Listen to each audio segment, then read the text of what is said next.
Alright, so we're on the last step here. We've got the binding mounted to the ski. The glued using a 2-part epoxy, the recommended epoxy, and then the screws were then torqued to 4.5 Newton meters. So all that has been done, so the last step is just to do the final fit and gap check for where the boot ties in the rear, and then set the DINs. So there's DIN settings on this binding. So we're going to do that. So I'm going to put you down for a second while I get the boot into the binding.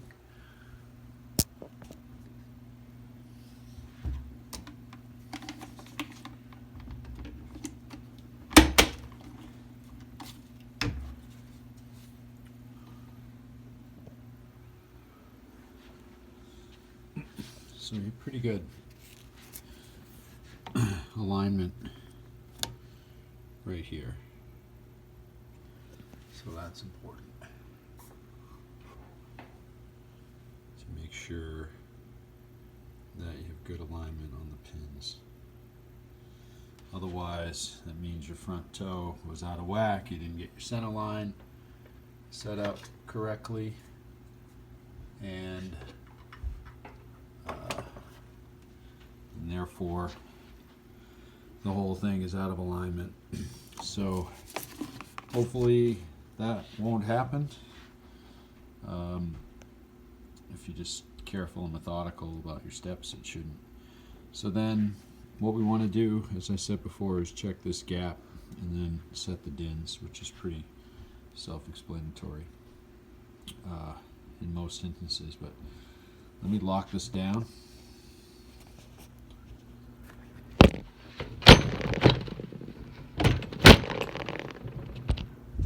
Alright, sorry about that. Now we're locked in, and you can go to skimo.com. They have a good read about setting the gap.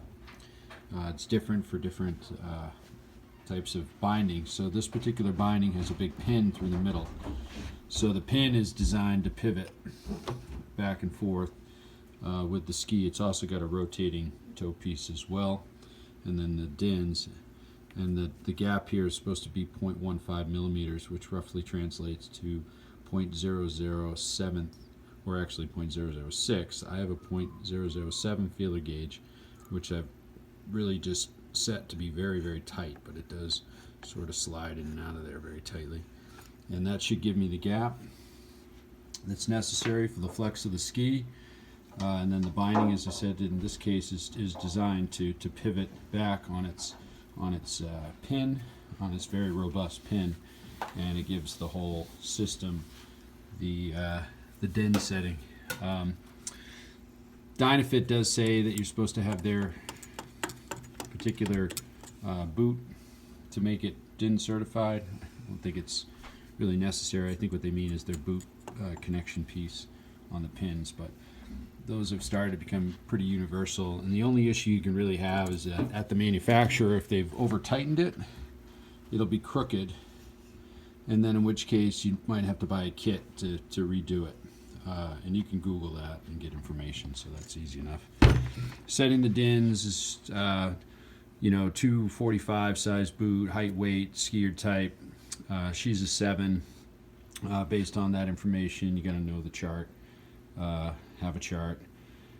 But that pretty much wraps it up. So hopefully you've enjoyed the videos, got something out of it, and look forward to posting something else about probably something entirely different the next time around.